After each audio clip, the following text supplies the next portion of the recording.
I studied philosophy. I have an honors degree in philosophy. This is Matters, Madars Apse. So you have to record yourself doing the movements.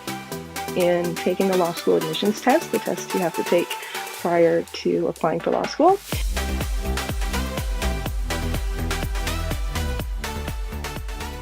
Hi, my name is Sky Walker, and I'm here with future me to answer some questions from a 10th grade student about becoming a paleontologist.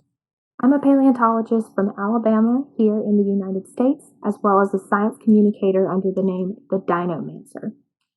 I'm also a Sternberg Science Camps instructor, and I've been a volunteer fossil preparator at the Auburn University Museum of Natural History for about 4 years now. I have a few questions here, and I'm going to do my best to answer them. Hello, my name is Tyler Beer, and I live in Ontario, Canada, and I'm in grade 10. Paleontology has always interested me. However, now I am interested in pursuing it as a possible career option. Though I have some questions I would like some input on first. What is the best program and university in Canada for paleontology? The best ones that I've heard of are University of Victoria, University of Calgary, and University of Toronto. From personal experience, I've taken many amazing classes with the University of Alberta. They have an incredible paleontology program there. So I would definitely recommend University of Alberta. They are the best paleontology program in Canada and definitely one of the best in the world. Second, what subjects should I be focusing on in school right now to be able to get accepted into a university and excel in said university? Definitely your sciences. So things like biology, earth science, physics, chemistry, also your math. Math is everywhere in any kind of science that you go for. Physics and chemistry can be tough. Trust me, I know. But they are so important, and doing your best at them now will save you many tears later. What sort of career options are there for a paleontologist? A lot of people think that it's just digging in the dirt. While that is partly true, there are so many ways to be a paleontologist.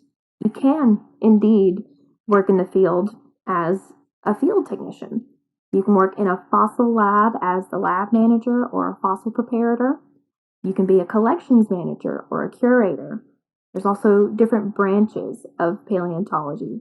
For example, I'm a vertebrate paleontologist, so I specialize in animals with a backbone, so dinosaurs specifically, just to name one.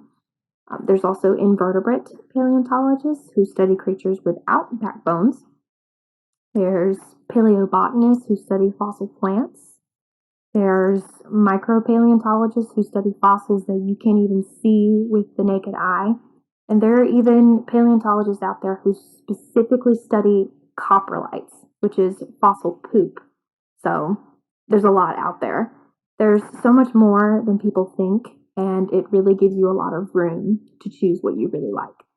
Fourth, what are the income brackets for those careers? So I'll be honest with you. Talk to any paleontologist, any at all.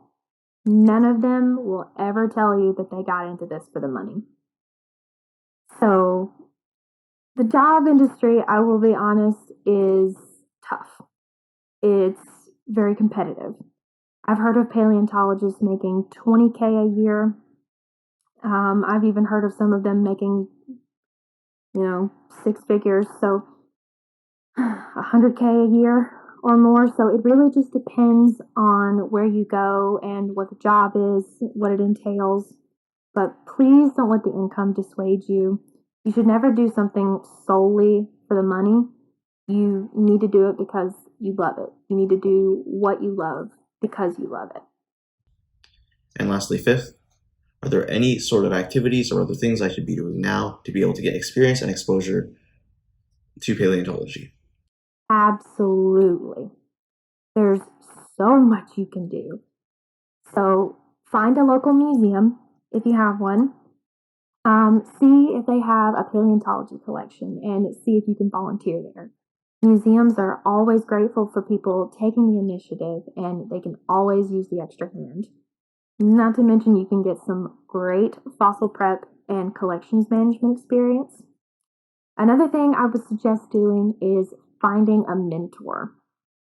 Mentors who share your interests can open doors for you like you wouldn't believe. They can give you advice, they can introduce you to some of their colleagues, and they can help you find experiences that you never even thought of. And they don't even have to be a paleontologist, just someone who sees your potential and can push you in the right direction. And the last thing I would probably say is read all the paleontology books you can. If you're really not much of a reader, although I definitely do recommend, I could recommend you so many paleontology books, but you can also hop onto social media.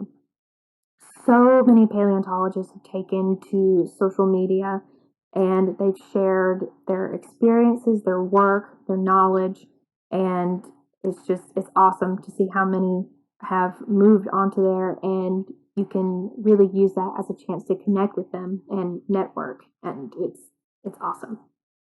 So that's about it. I hope my answers helped you, and I wish you the best of luck.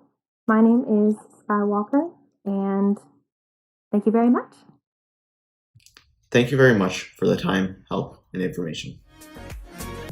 Alright, that's a wrap for this video. But if you've got questions about your future and want to be featured in an upcoming video, you can go to futureme.ca to learn more. And if you enjoyed the video, don't forget to share it with others, subscribe to the channel for more, and we'll see you in the next one.